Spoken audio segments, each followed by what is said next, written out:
Hello, my friend. Time for our meeting this Sunday, October 12th, besides my grandson's birthday, the day of the patron saint of Brazil, the day of Our Lady of the Conception, Aparecida. Our Lady of the Conception is the patron saint of my hometown, Cachoeira do Sul, Aparecida, because fishermen found an image there in the river and named it Our Lady of Aparecida, right? The image looks a lot like images we see in the Andes, in Bolivia, in Peru, right? Of Pachamama, who is a kind of goddess of nature. Anyway, there's a big pilgrimage, and besides a cyclist being run over, a police officer left his wife, a 4-year-old boy, and a 1.5-year-old girl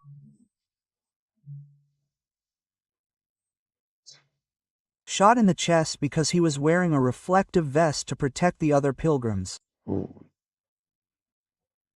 He, Romero, is walking to Aparecida for the second time, and they were robbing the pilgrims.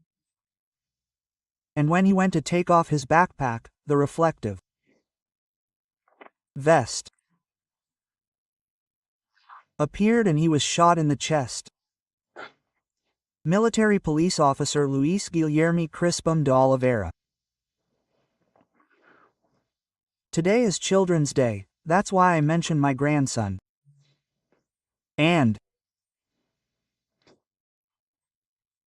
guys, I saw a report today about girls' makeup, right?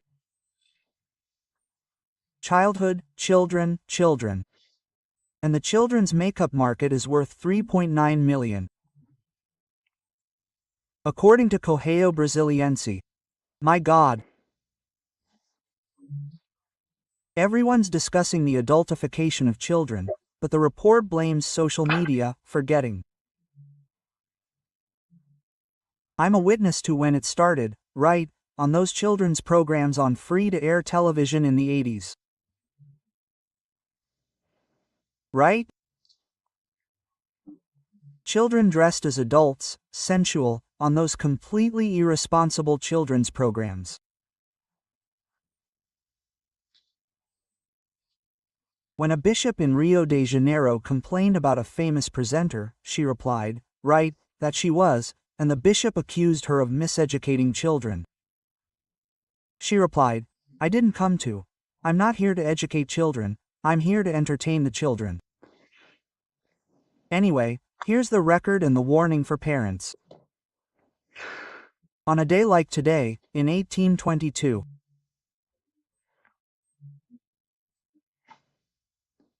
Pedro was proclaimed Emperor of Brazil. Later, he became Pedro IV in Portugal, right, as king. Well, that's what declared independence, right? Actually, it was his wife and José Bonifacio. Princess Leopoldina, when she was regent, already declared Brazil separated from Portugal, warned the prince, and then he made the gesture there at Ipiranga stream, right? Well, it was on September 7th, on October 12th there was the solemn proclamation, right? The coronation as Emperor of Brazil.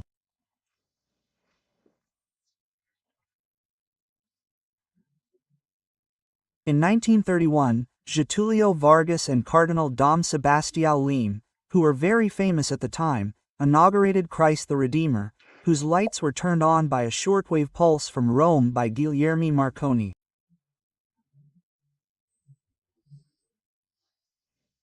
It was a sign of progress. Hey, Christ is in Ardec. I'm in love with Ardec.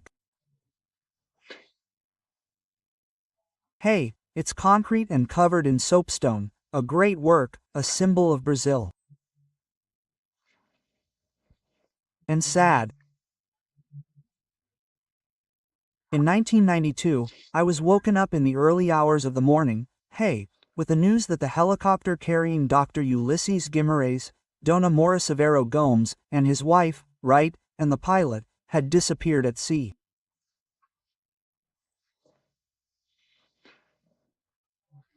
The bodies were recovered, except for that of Dr. Ulysses Guimaraes, who presided over the Constituent Assembly and said that betraying the Constitution is betraying the country. On the day of its promulgation, October 5, 1988. Blessed Constitution that needs to be rescued. Remember to subscribe and at the end to leave a like or dislike.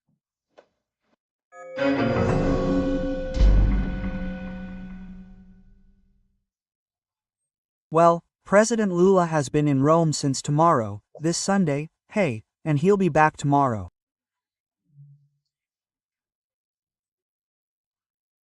And tomorrow he has a busy day, because he's participating in the opening of a forum on, hunger, food security at the FAO, which is the United Nations Agency, for Food and Agriculture, which is based in Rome, right?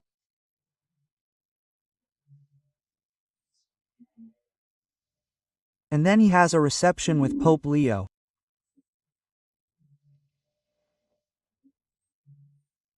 I imagine his office has already summarized Pope Leo's encyclical, which Pope Francis began writing, right? The exit, right? Very important, right? Very based on Matthew chapter 25 verse 35-36, right? I was hungry and you gave me food, right? Well, it has a lot to do with the FAO meeting, right?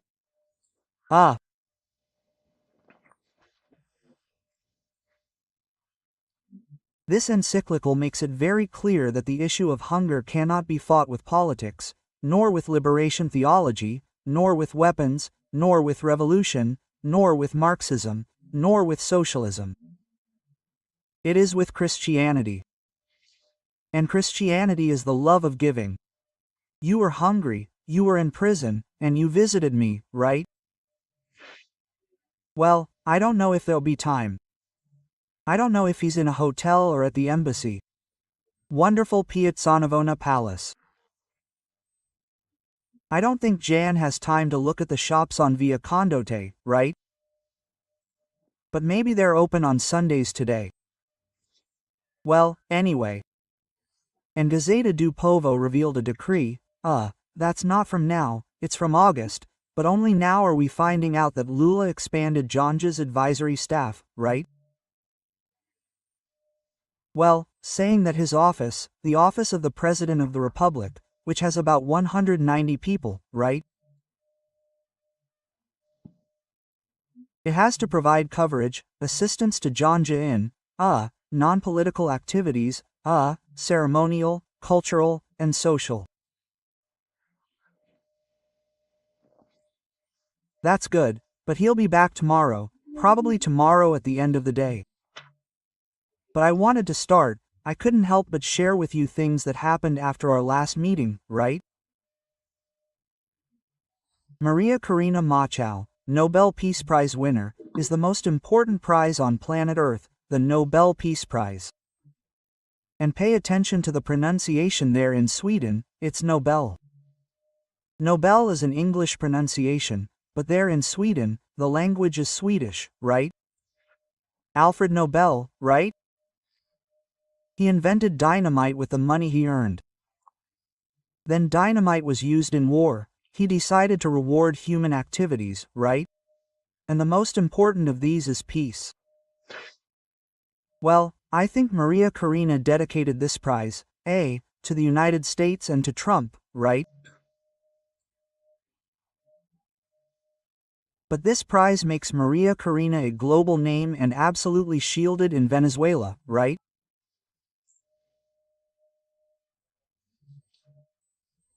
The Maduro regime won't dare lay a finger on Maria Corina, who is in hiding, persecuted. In fact, there's a very strong similarity between Venezuela and Brazil, which is becoming more Venezuelan.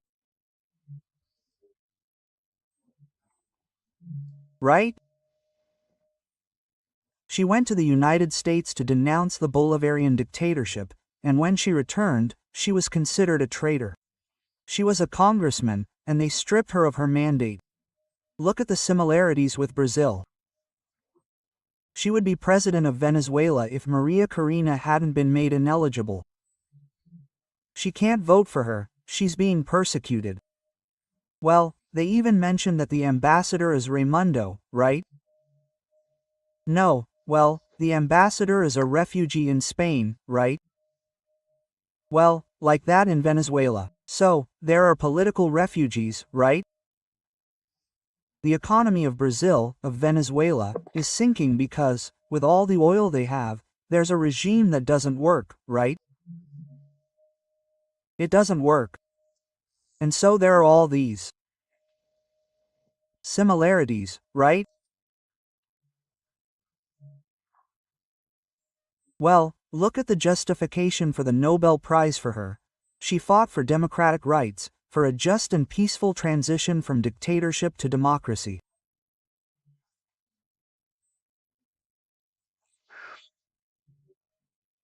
She keeps the flame of democracy burning amidst growing darkness.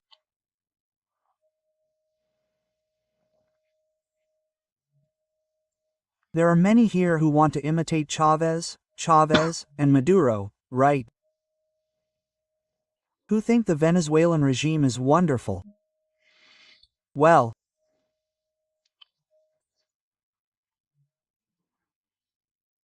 I think this nomination, this award for Maria Corina is more powerful than any missile the U.S. Navy could fire at Miraflores Palace. It's much more powerful. I think it represents a condemnation. From the world, from the Swedish Academy, of the Maduro regime, right, awarding the main opponent of that regime.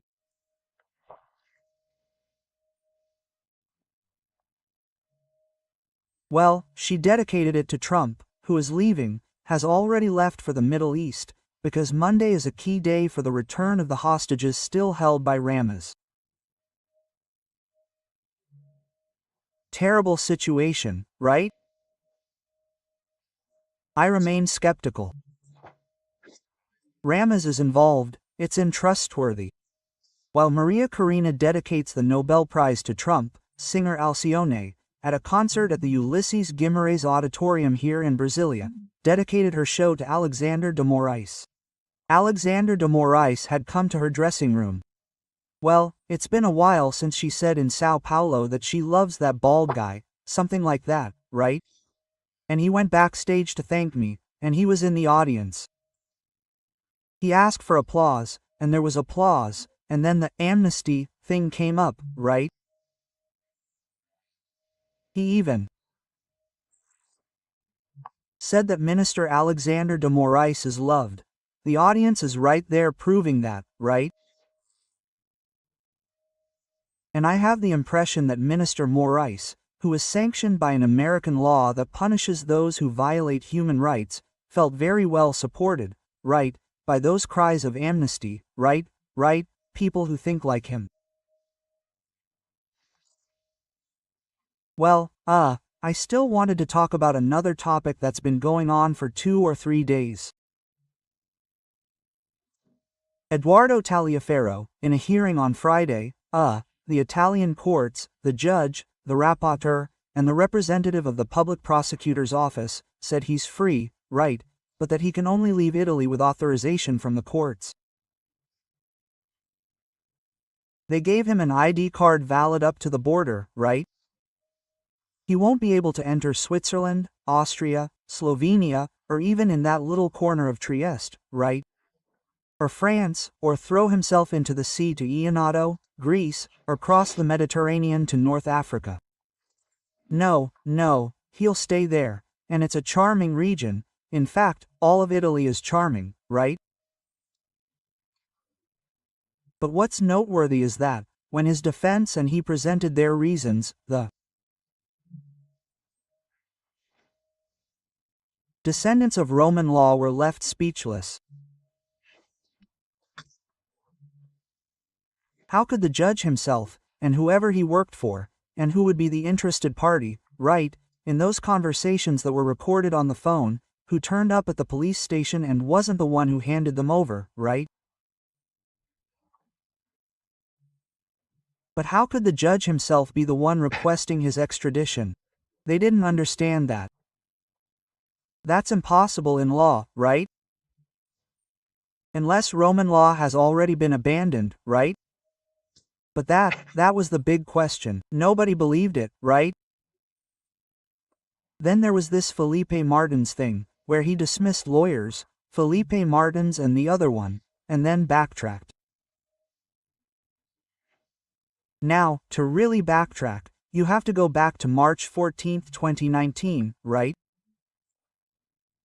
When the Doomsday Inquiry was created by Justice Diastafov without a public prosecutor's office, as mandated by the Constitution, and he directly appointed Alexandre de Moraes as rapporteur, without a draw.